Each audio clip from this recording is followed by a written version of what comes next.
English कौन कौन से प्रोग्राम आपने सीखा था?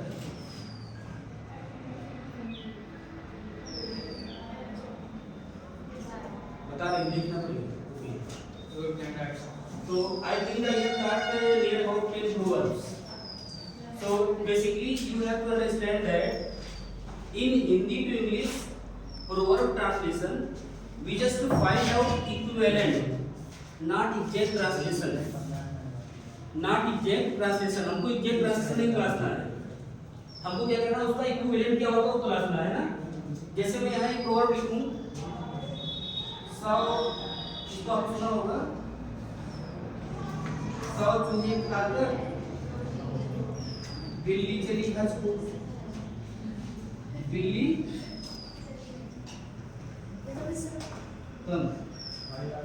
हज को चली।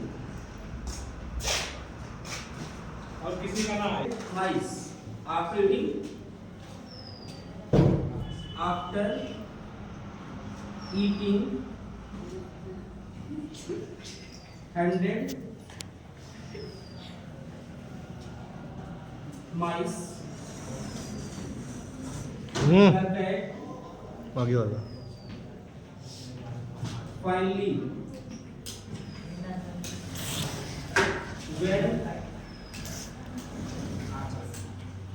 on Hajj. So this would be the word to word translation, but in this translation is right. लेकिन क्या ट्रांसलेशन प्रोवर्ब की एटीट्यूड सही है? प्रोवर्ब को क्लासिफाई कर रहा है? नहीं कर रहा है ना। ये ट्रांसलेशन क्या हुआ, इस शब्द का ट्रांसलेशन हो गया, लेकिन इससे आप समझो कि इससे जो है प्रोवर्ब ट्रांसलेट नहीं हो पाई हमारी। क्या होगा इसका एग्जैक्ट ट्रांसलेशन बताओ, प्रोवर्ब में कैसे किया जाएगा? Suppose if you utter the same sentence before a native speaker, then he could not understand anything. आप ऐसा अगर बोल देंगे, कोई मतलब से इंग्लैंड का है उससे आप बोल देंगे आप eating 100 mice, the cat finally went on hers, तो समझेगा नहीं क्या कहना चाह रहे हो, what do you mean to say, वैसा बोलेगा आपसे।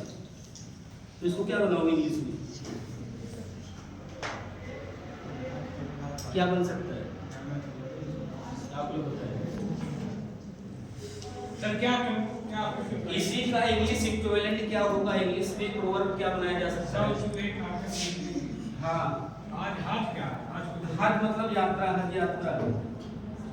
तो ये तो इसका एग्जैक्ट ट्रांसलेशन हुआ, वर्ड टू वर्ड ट्रांसलेशन हुआ है ना, वर्ड टू वर्ड। लेकिन ऐसा ट्रांसलेशन जो है प्रोवर्ब में नहीं चल पाएगा, रॉन्ग हो जाएगा। मतलब ये आप क्या बताना चाह रहे हो, तो आप इसको ऐसे कर सकते हो, having done so many wrong things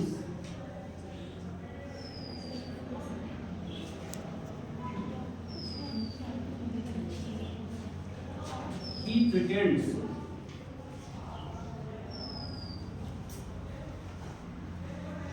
to be all good। ये इसका प्रोवर्ब ट्रांसलेशन होगा, प्रोवर्ब में ऐसा बनेगा है ना इंग्लिश प्रोवर्ब में।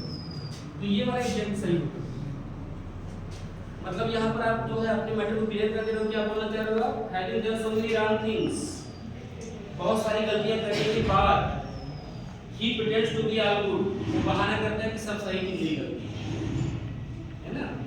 ये इसका ट्रांसलेशन होगा इसका। ये इसका एक और बना रहा हूँ, देखो उसको भी सही बैठे। जैसे आपने कहा सिनिंग, सिन जानते हो उससे बना सिनिंग 6 days, हाँ सिन से बना पाप, sinning 6 days in a week, sinning 6 days in a week, यानी हफ्ते के 6 दिन उसने पाप किया है ना। He says the cat went for a holiday on Sunday, holiday on Sunday. तो 6 दिन तो पाप किया उसने, और जो बिल्ली थी वो लास्ट संडे को क्या चली गई, गंगा नदी में डुबकी लगाने चली गई। 6 दिन पाप करने के बाद तो सेफ एडजस्टमेंट करेगा नहीं करेगा, करेगा ना, एग्री करना। तो ये दोनों ये प्रोवर्ब इस पे आप अप्लाई कर सकते हो, you can apply for English version like this, but if you go through like this, this would be the word to word translation, not proverb translation. Proverbial translation नहीं होगा, proverbial translation would be like this, इस तरह से होगा।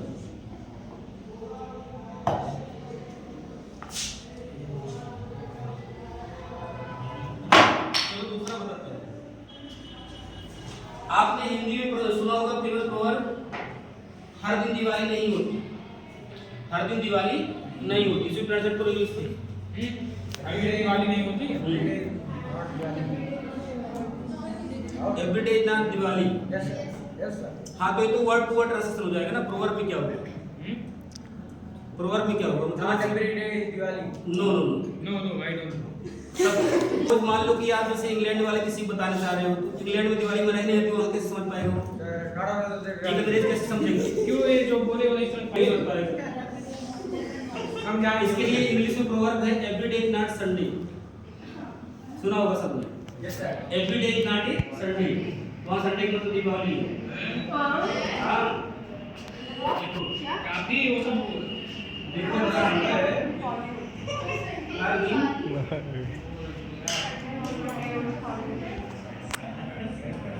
वो पौना table है। हर दिन दिवाली नहीं होगी। इसका मतलब आप बताना चाह रहे हो कि हर दिन जो मौज मस्ती का दिन नहीं होता, यही मतलब है ना।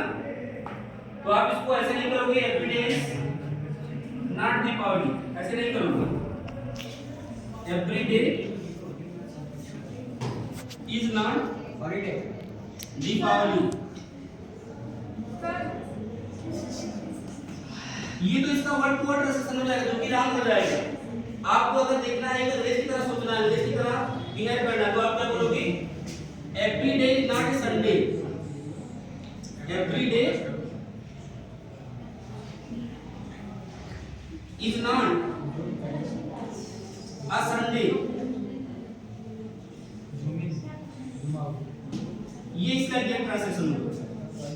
समझ पा रहे हो आपको, यहाँ संडे और दीपावली से कोई लेना देना नहीं है, बट अपने मैसेज को कन्वे करना, बताना उसको, every day is not our free day, so free that free day is called Sunday. सलाह संडे मंडे होता है। एकदम सही क्वेश्चन। संडे मंडे तो हर जगह होगा, वही तो बना है। इस तरह से करोगे ना, हो जाएगा।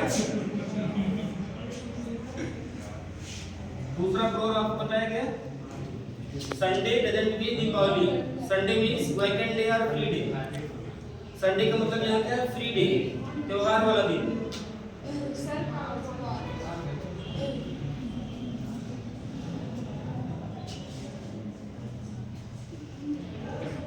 फोकस कैमरामैन थोड़ा ऊपर करो। और एक कहावत, तीसरी कहावत देखो, दान की बच्चिया का दांत नहीं गिनाया जाता।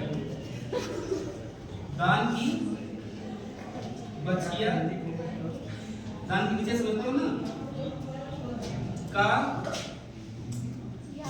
दांत नहीं गिनाया जाता। इंग्लिश में क्या होगा इंग्लिश में, बताओ।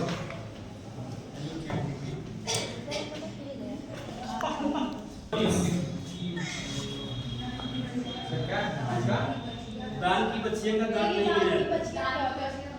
दान का बच्चिया मतलब जैसे कोई किसी के बच्चे का दान शून्य हाँ, किसी अपने बच्चे को पंडित जी को दान दे दिया। हाँ, बच्चे मतलब गाय का बच्चा लोग। गाय बच्चा होता है। बच्चे का दान शून्य। भैंस के बच्चे मतलब बढ़िया। पड़वा। बड़वा भी हो। सुनो सुनो सुनो।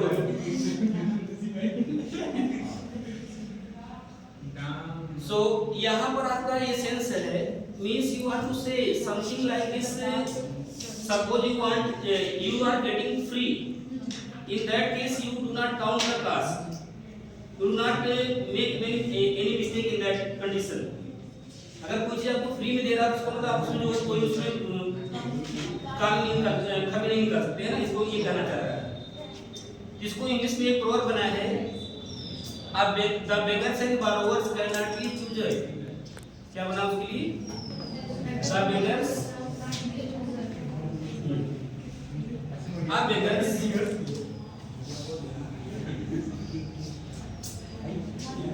a beggar and a borrower can't be a chooser.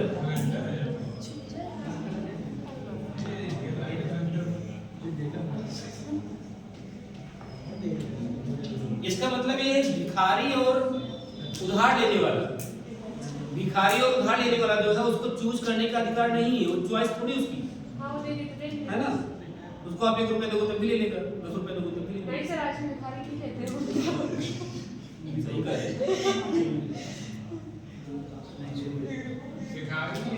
आजकल वो लोग इसके कार्ड लेकर चलते हैं।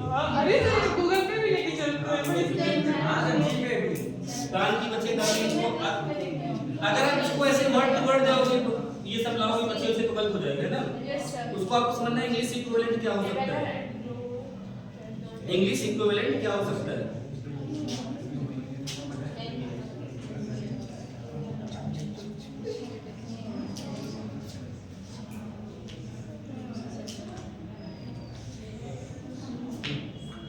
ये इंग्लिश प्रोवर्ब बताओ, मेरी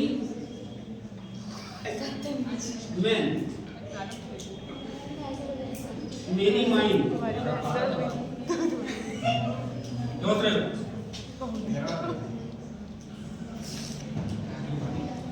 क्यों कहीं करना? इंग्लिश प्रोवर्ब है many men, many mind। Hindi equivalent क्या होगा इसका?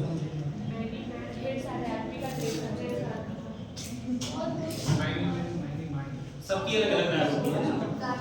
मेनी मैन मेनी माइंड, ये जितने लोग सबका अलग अलग दिमाग है, सबके पास अपनी अपनी ओपिनियन है, इसको आप बोलोगे जितने लोग उतनी राय, माइंडसेट। जितने लोग उतनी राय।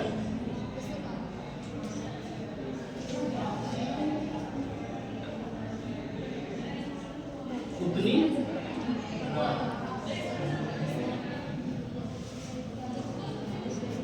मेनी मैन मेनी माइंड, ठीक है।